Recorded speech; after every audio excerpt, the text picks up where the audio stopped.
हाय मालविका, कैसे हो आप? हाय अभिलाषा, मैं अच्छी हूँ। आप कैसे हो? मैं भी ठीक हूँ मालविका। अच्छा, आपका इंटरव्यू कैसा हुआ? मेरा इंटरव्यू अच्छा हुआ। अभी मैं उनके रिजल्ट का वेट कर रही हूँ। आई होप कि आपको हमने जो लास्ट टाइम स्ट्रेस मैनेजमेंट पर बात की उससे कुछ हेल्प मिली होगी। हाँ, एक्चुअली वो सेशन के बाद ना मुझे बहुत हेल्प मिली। मैंने सारी चीजें अपनी प्रॉपरली प्लान करके की, तो मुझे स्ट्रेस भी नहीं हुआ और मैं इंटरव्यू के टाइम पे बिल्कुल टेंशन फ्री रही। तो इंटरव्यू भी अच्छा हुआ। हम्म। That's nice. हम्म। तो अभी अम, जब हम ये बात कर रहे थे तो मुझे अभी जस्ट याद आया कि आपने लास्ट सेशन में मुझे अपने किसी फ्रेंड के बारे में बताया था, जो अचानक से एक सिचुएशन में बहुत कुछ अलग तरह का रिस्पॉन्स किया था या बिहेवियर किया था, राइट? हाँ, एक्चुअली कैसा है ना, लाइक हम सारे ग्रुप ऑफ फ्रेंड्स बैठे थे एंड ऐसे ही हंसी मजाक की बात चल रही थी एंड नॉर्मल बात थी। बट सडनली उसका कुछ ऐसे कुछ उसकी टॉपिक पे भी बात नहीं हो रही थी, बट सडनली वो इतने जोर से रिएक्ट करने लगा। एंड मतलब बहुत शॉकिंग था हम लोगों के लिए, क्योंकि इस तरह से कभी हमने उसको रिएक्ट होते देखा नहीं है। जो बोलते ना, फट पड़ा। वो एकदम ऐसे सब पे हम्म। फट पड़ा। तो समझ में नहीं आया हम लोगों को कि ऐसा क्यों हुआ होगा। सो मालविका, कभी कभी ऐसे होता है कि कुछ सिचुएशंस में ना कुछ लोग कुछ जरा अनएक्सपेक्टेड बिहेवियर कर देते हैं। उनका जो बर्ताव होता है वो बहुत अलग सा हो जाता है, बड़ा डिस्प्रपोर्शनेट सा रिस्पॉन्ड कर देते हैं वो किसी सिचुएशन में। तो मैं सोच रही थी आज हम इसे जरा समझने की कोशिश करते हैं कि ये जो रिएक्शंस होते हैं ये क्या होते हैं और क्यों आते हैं। ये बिल्कुल सही रहेगा, क्योंकि मुझे भी हेल्प मिलेगी मेरे फ्रेंड को और अच्छे से समझने में। तो मालविका, सबसे पहले तो हम इसे समझने की कोशिश करते हैं और जानते हैं कि इसे कहते क्या है हम्म। और ये क्यों हो सकता है। हम्म। तो इसके लिए मैं आपके साथ एक पीपीटी शेयर करती हूँ। सो मालविका, अभी जब आप अपने फ्रेंड के बारे में बात कर रहे थे और आप लोग जब उन्होंने एक तरीके से बिहेव किया उसको देख के आप लोग एकदम शॉक्ड रह गए कि ये क्या हम्म। रिएक्शन था, ये ऐसा क्यों हुआ। कभी कभी ऐसा होता है कि ये जो रिएक्शन है ये किसी पास्ट इवेंट या पास्ट एक्सपीरियंस से जुड़ा हुआ हो सकता है और इन्हें हम ट्रिगर्स कहते हैं। हम्म। तो सबसे पहले हम ये समझते हैं कि ये ट्रिगर या फिर इसे हम कोई पास्ट नेगेटिव इवेंट या एक्सपीरियंस से जुड़ा हुआ होता है एंड इसके पीछे कोई ना कोई बैकग्राउंड है क्या। तो अगर मैं आपसे पूछूं मालविका कि हमारी लाइफ में नेगेटिव इवेंट्स या एक्सपीरियंसेस होते हैं, तो ये क्या नेगेटिव एक्सपीरियंसेस और इवेंट्स होते हैं?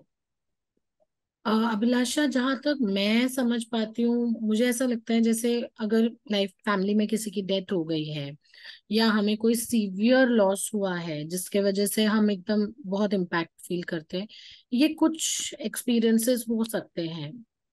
बिल्कुल, जैसे आपने कहा ये बहुत सही बात है। बहुत सी चीजें हमारी लाइफ में होती हैं जिनसे हमारी लाइफ पर एक नेगेटिव प्रभाव या इफेक्ट होता है। जैसे कोई, जैसे आपने कहा ना, फैमिली की किसी की डेथ हो गई, कुछ उसी तरह जैसे कोई नेचुरल कलामिटी हो गई, किसी तरह का जैसे सुनामी आ गया, अर्थक्वेक आ गया, हम्म। बाढ़ आ गई, ये सारी नेगेटिव इवेंट्स हमारी लाइफ में एक असर छोड़ती है। कभी किसी, आप देखते हैं कभी किसी को पनिशमेंट, किसी बच्चे को पनिशमेंट मिल रहा है, मार पड़ रही है, ये एक तरह का एक नेगेटिव एक्सपीरियंस और इवेंट है।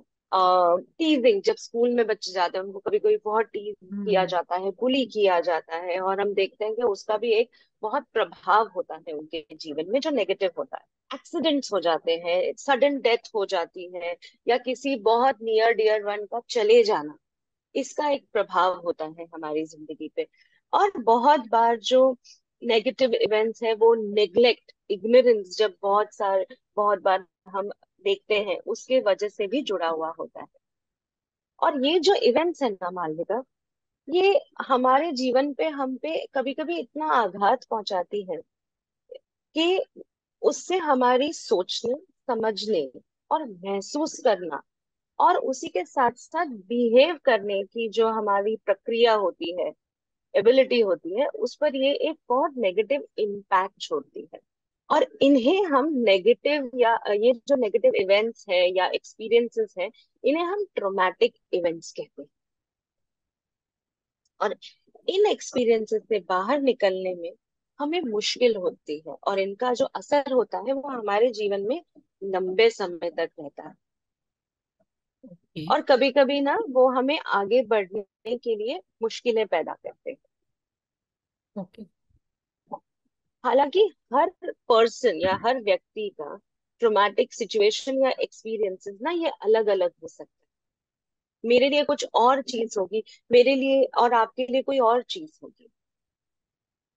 और इन एक्सपीरियंसेस से हमारा बाहर निकलने का जो तरीका है, जिसे हम कोपिंग मैकेनिज्म कहते हैं, वो भी हर व्यक्ति का अलग होता है। क्योंकि ओके। हर व्यक्ति की सोचने, महसूस करने या एक्शन लेने की जो तरीका है ना, वो भी अलग अलग। क्या आपको पता है मालविका, ये जो हम इतनी सारी चीजों के बारे में बात कर रहे हैं, इन सब का कनेक्शन जो है ना, ये हमारे ब्रेन से जुड़ा हुआ है। ओके, वो कैसे? फॉर एग्जाम्पल, हम इमेजिन करते हैं कि आप जहाँ पे अभी बैठी है ना मालविका, सडनली आपके ऊपर ना, आप मुझसे इंटरेक्ट कर रहे हैं, बात कर रहे हैं, और सडनली आपके ऊपर कुछ लंबा ब्राउन कलर का गिर जाए, तो आपका रिएक्शन क्या होगा? मैं एकदम से डर के उठ जाऊंगी सबसे पहले तो वहां से, बिकॉज पता नहीं क्या है वो। एग्जैक्टली मालविका।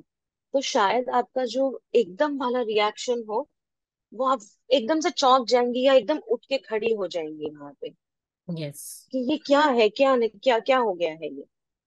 हम्म। उसी तरह अगर कोई इंसान से रोड पे चल रहा है हम्म। और सडनली कोई डॉग है और वो कुत्ता उस पे भौंकने लगे, तो हर व्यक्ति का उस पे एक अलग प्रतिक्रिया होगी या एक अलग रिएक्शन होगा। हम्म। फॉर एग्जाम्पल, जैसे कोई वहां से वहां इधर उधर देखने लगेगा कि मैं क्या करूं क्या ना करूं। शायद कोई एक व्यक्ति लकड़ी या पत्थर उठा के डॉग को भगाने की कोशिश करेगा, या कोई जो है वो बस वहीं पे खड़ा हो जाएगा, एकदम जम जाएगा, उसे पता ही नहीं कि मैं क्या करूं क्या ना करूं। तो ये जो सडन सिचुएशंस आती हैं, उस वक्त हमारे ब्रेन में ना एक सडनली सिग्नल जाता है, डेंजर डेंजर। ये। और उस परिस्थिति में हम तीन तरह के रिएक्शंस नॉर्मली देते हैं, जो है फाइट, फ्लाइट या फ्रीज। ये। और ये जो रिएक्शंस होते हैं ना, ये हमारे ब्रेन से जुड़ित होते हैं, वो ब्रेन से आते हैं। इन रिएक्शंस को हम समझने की कोशिश करेंगे, जिसके लिए हम ब्रेन हैंड मॉडल को समझेंगे। अभिलाषा, ये ब्रेन हैंड मॉडल क्या है? ओके मालविका, जो अभी आप अपनी स्क्रीन पे देख रहे हैं, ब्रेन हैंड हम्म। मॉडल, हम्म। इसे हम अभी समझते हैं। So okay. ये जो ब्रेन हैंड मॉडल जो है, ये ब्रेन के डिफरेंट पार्ट और इसके वेरियस सिचुएशंस में फंक्शनिंग क्या होती है उसे एक्सप्लेन करता है। हम्म। सो हम अभी इमेजिन करते हैं कि ये हमारी जो पांचों उंगलियां हैं, और ये, इसको जब हम ऐसे बंद कर ले, तो ये एक मुट्ठी बन जाती है जिसे हम फिस्ट कहते हैं। हम्म। तो हम्म। ये जो पूरा पोर्शन है, ये हमारा ब्रेन है। ओके। और ये जो रिस्ट है ना, यहाँ पे जहाँ हम घड़ी पहनते हैं, ये एरिया, ये वाला, हम्म। ये समझ लीजिए कि ये हमारे ब्रेन का बेस है, ओके। जो बहुत ऑब्वियसली इम्पोर्टेंट है, क्योंकि वो हमारी ब्रीदिंग, हमारी हार्ट पंपिंग एक्सेट्रा में बहुत बड़ा रोल प्ले करता है। हम्म। और इसके ऊपर ये जो हमारा पाम है, जिसे हम हथेली भी कहते हैं, ये हम्म। हमारी मेमोरी को स्टोर करता है, हम्म। हमारी यादें संजो के रखता है, उसे याद रखने में हमारी मदद करता है। ओके। ये जो, अब ये जो थंब है, हम्म। हमारा अंगूठा, हम्म। जिसको हमने ऐसे रखा है, इसको हम एमिगडाला कह सकते हैं, या फिर फिलहाल के लिए हम याद रखते हैं कि ये हमारी डूइंग ब्रेन, डूइंग रेन। जो हमारे इमोशंस का इंचार्ज है। और ये स्पेशली तब इंचार्ज बन जाता है जब हम कोई डेंजर या थ्रेट वाली सिचुएशन में आ जाते हैं। सो हमारे इमोशंस को ये कंट्रोल करता है। इन अ वे, जब कोई थ्रेटन वाली सिचुएशन में आ जाते हैं, हम्म। तब। और ये जो इसके ऊपर जो फोल्ड हुई बाकी की चार उंगलियां हैं, इसे हम फिलहाल के लिए मानते हैं कि ये हमारा हिपोकैम्पस है, हम्म। जो हमारी थिंकिंग ब्रेन है। हम्म। ये सारी हमारे इमोशंस को मैनेज करती है, जो हमारे कॉम्प्लेक्स डिसीजंस है, ये सारी चीजें ये मैनेज करता है हिपोकैम्पस। ओके। सो जब हम सडनली किसी डेंजर वाली सिचुएशन में होते हैं, उस समय ये जो डूइंग ब्रेन होती है ना, ये टेक चार्ज ले लेती है, क्योंकि हमारी ब्रेन को उस समय सिग्नल मिलता है डेंजर डेंजर का। तो उस समय जो है हमारा जो ये हिपोकैम्पस है, जो हमारी थिंकिंग ब्रेन है, ये कुछ समय के लिए अपना कंट्रोल छोड़ देती है, अलग हो जाती है। तो उस समय हम कुछ थिंकिंग प्रोसेस, सोचने समझते नहीं है, हमारी डूइंग ब्रेन इंचार्ज हो जाती है। हम्म। हम्म। और ये डूइंग ब्रेन जो हमारे ऑलरेडी स्टोर्ड इमोशंस हैं, जो हमारे ऑलरेडी स्टोर्ड मेमोरीज हैं, उसके आधार पे फाइट, फ्लाइट या फ्रीज ये रिस्पॉन्स देती है। और ये इस वजह से जो करंट सिचुएशन में कभी हम अनएक्सपेक्टेड और डिसप्रपोर्शनेट लगता है, उस सिचुएशन से ये रिस्पॉन्स। मालविका, हम जब बात कर रहे थे कि एकदम से अगर आपके ऊपर कोई ब्राउन चीज गिरी, तो उस टाइम बैठ के हम ये थोड़ी देखते हैं, सोचते हैं कि अरे क्या गिरा है, क्या है ये। हम्म। क्योंकि उस टाइम हमारी थिंकिंग ब्रेन जो है वो अलग हो जाती है, और हमारी डूइंग ब्रेन जो हमारे पास्ट मेमोरीज, ट्रॉमेटिक इवेंट्स वगैरह जो है हमारे पास में, उससे वो एक रिएक्शन देती है, जिस वजह से आप एकदम चौंक के खड़े हो गए और आपको लगता है अरे मेरे पे क्या सांप गिर गया। उस टाइम हम फाइट, फ्लाइट या फ्रीज रिस्पॉन्स दे रहे होते हैं। हम्म।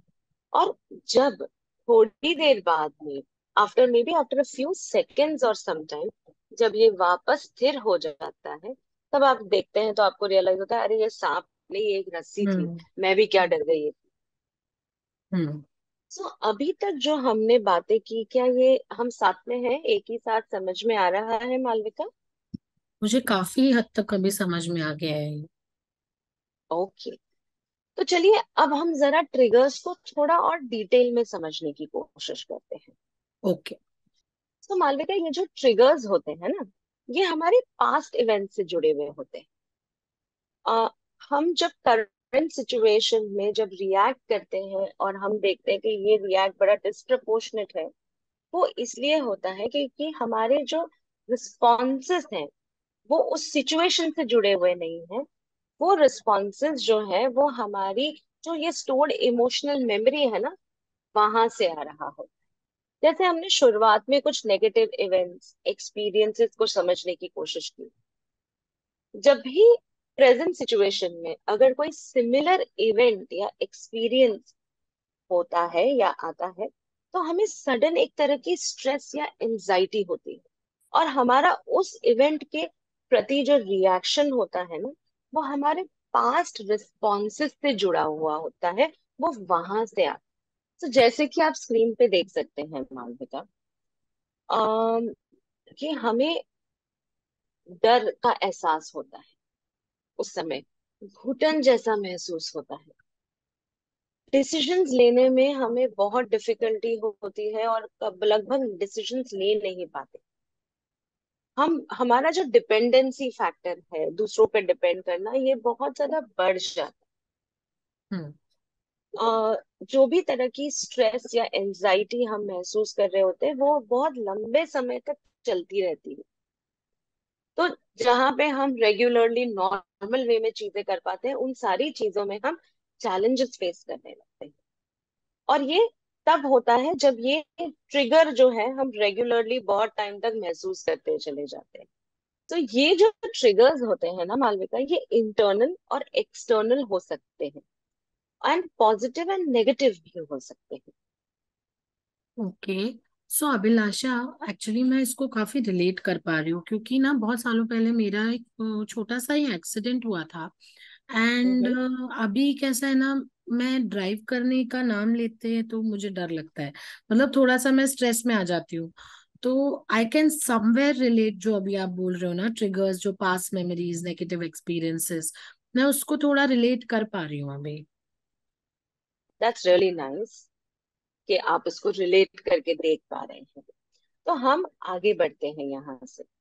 हमने ट्रिगर्स क्या होते हैं, कैसे होते हैं, वो तो समझा। अब हम ये देखते हैं, ये जानने की कोशिश करते हैं कि जो ट्रिगर्स है इन्हें हम आइडेंटिफाई कैसे करें। यस, ये अच्छा होगा, that will be nice. Triggers को मालविका आइडेंटिफाई करना ना इतना आसान या इजी नहीं है, और ना ही कोई एकदम स्ट्रेट फॉरवर्ड प्रोसेस है।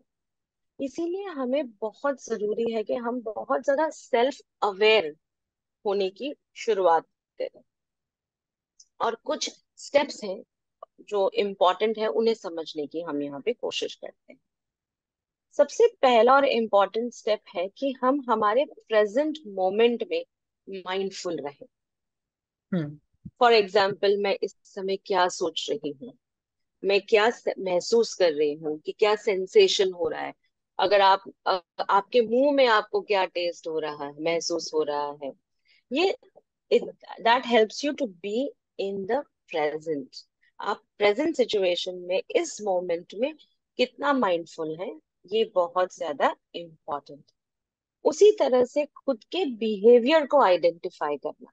क्या मैं इस समय मुझे गुस्सा आ रहा है, क्या मैं इरिटेटेड या रेस्टलेस फील कर रही हूँ, या मैं इस सिचुएशन से या इस मोमेंट से भागने की कोशिश कर रही हम्म। हूँ। तीसरा है कि थोड़ा और पर्सनल इंक्वायरी।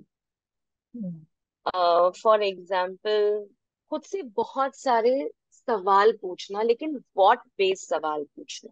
क्या हुआ जो इस सिचुएशन में मैंने ऐसे रिएक्ट किया। हम्म। क्या ये सिचुएशन और इवेंट, या ये इतना ज्यादा मेरे पे प्रभावशील हो रहा था। हम्म। इस तरह के खुद से सवाल करना जो व्हाट बेस्ड है, ये बहुत जरूरी है। ओके। क्योंकि बहुत बार ऐसा होता है कि मैं सडनली किसी जगह पे गई, और वहां पे किसी तरह की मैंने आवाज सुनी या स्मेल आई मुझे किसी तरह की, और उससे भी मुझे ट्रिगर महसूस हो सकता है। हम्म। तो हम्म। उस चीज का भी हमें माइंडफुल रहने की बहुत जरूरत है, कि कोई बात हुई तब मेरा रिएक्शन बदला, कि और मैं वहां पे पहुंची और वहीं पे ऐसा कुछ हुआ जो मेरा रिएक्शन बदला। हम्म। हम्म। और और बहुत इम्पोर्टेंट है कि हम किसी, हमारे क्लोज है कोई, हमारा कोई ट्रस्टेड अडल्ट है, हम उससे इस बारे में बात करें। सो अभिलाषा, अभी जो हमारी बात हुई तो उससे मुझे ये तो समझ में आ गया कि ट्रिगर्स को आइडेंटिफाई कैसे करना है। जैसे अभी मेरा एग्जांपल लूँ तो मेरे जो हम्म। पास्ट एक्सीडेंट की मेमोरी है, उसके वजह से मैं ड्राइविंग के बारे में सोच के ही मुझे टेंशन होता है, राइट? तो हम इसको ओवरकम कैसे कर सकते हैं? आप थोड़ा उसके बारे में मुझे बताइए। श्योर मालविका। पता है मालविका, हम अपने इमोशंस या ये जो आप महसूस कर रहे हैं या एक्सपीरियंस, इन्हें हम कंप्लीटली डिलीट तो नहीं कर सकते, हम्म। पर लेकिन हम इन पे काम, हमारे ये जो ट्रिगर्स हैं इनको हम हैंडल जरूर कर सकते हैं। लेकिन हैंडल करने के पहले हम पहले कुछ और समझने की कोशिश करते हैं। अगर मैं आपसे पूछूं कि जब आप गाड़ी चलाने की बात होती है, या आपको लगता है आप मुझे ड्राइविंग सीट पे बैठना होगा, तो 0 to 5 ये स्केल पे आपका ये जो डर है ये कहाँ होता है। 0 मतलब कोई फियर, कोई डर नहीं, और 5 मतलब एक्सट्रीम फियर या डर। मैं अपने आप को 3.5 to 4 के बीच में अभी बोलूंगी, डर मुझे ओके। लगता है।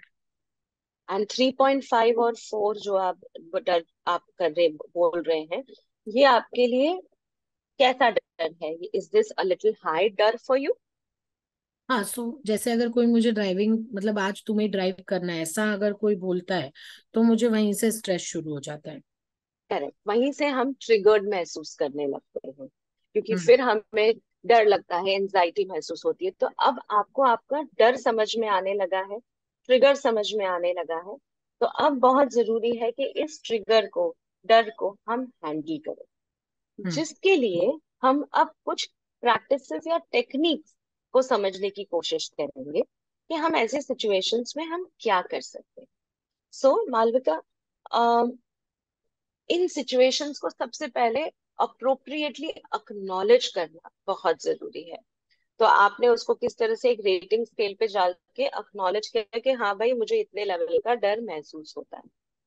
हम्म। ताकि हम फिर आगे चल के इन रिएक्शंस को या रिस्पॉन्सेस को चैनलाइज कर सकें। तो हम्म। अब हम इसके कुछ तरीके समझते हैं। फॉर एग्जाम्पल, अपनी फीलिंग और इमोशंस को अक्नॉलेज करना। अम, जब आप इनको समझते हैं, एक्सेप्ट करते हैं, तो हम प्रेजेंट के लिए बड़े माइंडफुल हो जाते हैं और ऑटोमेटिकली उन फीलिंग्स पे हम काम करने के लिए सोचने लगते हैं और उस पे काम करने लगते हैं। So it's very important that you acknowledge your feeling, you identify it so that you can start working on it. Hmm. Second, grounding, जिसके बारे में हमने लास्ट टाइम भी बात करी हम्म। थी, इफ यू रिमेम्बर। हम्म। तो किस तरीके से हम उस ग्राउंडिंग एक्सरसाइज का इस्तेमाल कर सकते हैं रिलैक्स करने के लिए और सेफ महसूस करने के लिए। महसूस करने के लिए। हम्म। हम जहां भी हो, हम वहां ही आसपास की चीजों पे ध्यान दे सकते हैं, हम अपने आप को रिलैक्स कर सकते हैं। हम एक टेक्निक जो हमने पहले भी किया था, यू रिमेम्बर, हमने वो उंगलियों को यूज किया था ब्रीद इन ब्रीद आउट हम्म। करने के लिए। हम ये एक्टिविटी कर सकते हैं ताकि हम उस समय थोड़ा सा शांत महसूस करें। हम्म। हम्म। हम डीप ब्रीदिंग, ये एक्सरसाइज टेक्निक का इस्तेमाल कर सकते हैं। हम एक जगह पे शांत बैठ के रिलैक्स कर सकते हैं, जहाँ पे हम 11 to 21 टाइम्स ब्रीद इन और ब्रीद आउट ये कर सकते हैं। और इसके साथ साथ हम खुद को एक सजेशन दे सकते हैं, जिसको हम अफर्मेशन भी कहते हैं, कि मैं रिलैक्स्ड हूँ, मैं सेफ हूँ। जिससे हमें हेल्प होता है कि हम उस टाइम काम एंड कंपोज महसूस करें। हम्म। और जर्नलिंग करना is also very, it also helps a lot, क्योंकि ये हमारे थॉट्स और फीलिंग्स को हमारे सिस्टम से बाहर निकालने की कोशिश करता है। जिससे हम जब लिखते हैं कोई चीज, हमारे थॉट्स, हमारे इमोशंस, तो हम ऑटोमेटिकली फिर थोड़ी देर बाद शांत महसूस करने लगते हैं। पर ये जो जर्नलिंग होती है ना मालविका, ये एकदम से उसी टाइम हम पेपर पेन लिख के शुरू कर देंगे, ऐसा नहीं होता। इसके लिए हमें थोड़ी सी प्रैक्टिस की जरूरत होती है। और फिर हम, और उसके अलावा जो हमने बाकी के ऊपर तीन चीजें जो हमने डिस्कस की, उसको हम पहले इस्तेमाल कर सकते हैं और फिर हम थॉट जर्नलिंग पे जा सकते हैं। हम किसी भी हमारे अम, अपनों को, जो हमसे बड़े हैं या हमें समझते हैं, जो हमें जज ना करे, उनसे इन चीजों के बारे में बात कर सकते हैं। हम्म। एंड लास्ट, मालविका, हम किसी प्रोफेशनल की हेल्प ले सकते हैं। हम्म। जब हमें समझ में आता है कि हम बिल्कुल भी हैंडल नहीं कर पा रहे, हम बार बार इसी स्पेस में धंसते चले जा रहे हैं, तो कोई काउंसलर है, थेरेपिस्ट है, जिनसे हम ये प्रॉब्लम के बारे में बात कर सके, ताकि वो हमें हेल्प करे उसका सोल्यूशन ढूंढने के लिए, हम ये कर सकते हैं। हम्म। हम्म। सो मालविका, क्या हम यहाँ तक साथ में हैं? हमें समझ में आ रहा है? एक्चुअली मुझे ये सब अभी जान के ना बहुत क्लियर हो रही हैं चीजें। तो ये सब मुझे अभी समझ में आ रहा है। ओके। हम्म। बट मालविका, हमें ये भी समझना होगा कि सब इवेंट या सिचुएशन या स्ट्रेस जहां हम फील करते हैं, वो ट्रिगर्स नहीं होती। हम्म। इसलिए हमें ये भी ध्यान देना जरूरी है कि अगर कोई चीज हमें बार बार तकलीफ दे रही है, जिसकी वजह से हम हमारी डे टू डे जिंदगी में कामों में तकलीफ महसूस कर रहे हैं, तो हमें उसको आइडेंटिफाई करना है और उससे स्लोली उससे ओवरकम करना है। तो मालविका, हमें ये समझने की बहुत जरूरत है कि सभी इवेंट्स, सिचुएशंस एंड स्ट्रेस जो है वो ट्रिगर नहीं होते। इसीलिए हमें ध्यान देना जरूरी है कि अगर कोई चीज हमें बार बार लगातार तकलीफ दे रही है, जिससे हमारी डेली लाइफ में बहुत ज्यादा इम्पैक्ट हो रहा है, हमारे कामों में हमें बहुत ज्यादा तकलीफ हो रही है, तो हम उस पे काम करें, हम उसे आइडेंटिफाई करें, उसे एक्नॉलेज करें, ताकि हम स्लोली उससे ओवरकम करें। ये जो स्क्रीन पे लिखा है ना Malvika, you may not know the reason behind the trigger, but you need to communicate the discomfort anyway. It is important. तो मालविका, हमें ये समझना होगा कि सब इवेंट्स, सिचुएशंस एंड स्ट्रेस जो है वो ट्रिगर नहीं होते। और इसीलिए हमें ये ध्यान देना जरूरी है कि अगर कोई चीज हमें बार बार तकलीफ दे रही है, या फिर हमारी day to day life impact हो रही है, हमारी डे टू डे कामों में हमें तकलीफ हो रही है, तो हम उस पे काम करें, उसे आइडेंटिफाई करें, उससे ओवरकम करने की कोशिश करें।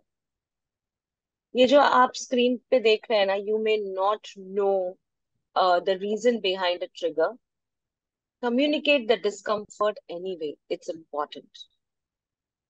आई माइट नॉट नो मैं क्या महसूस कर रही हूँ, क्यों महसूस कर रही हूँ, लेकिन इस चीज को कम्युनिकेट करना बहुत जरूरी है, क्योंकि इतना तो समझ में आ रहा है कि डिस्कम्फर्ट महसूस हो रहा यस, आई टोटली अग्री, क्योंकि अभी अगर मैं खुद का ही एग्जांपल लूं, तो अब मुझे ये समझ में आ गया है कि हर बार मैं ड्राइविंग सीट पे बैठूंगी तो एक्सीडेंट ही होगा ऐसा नहीं है।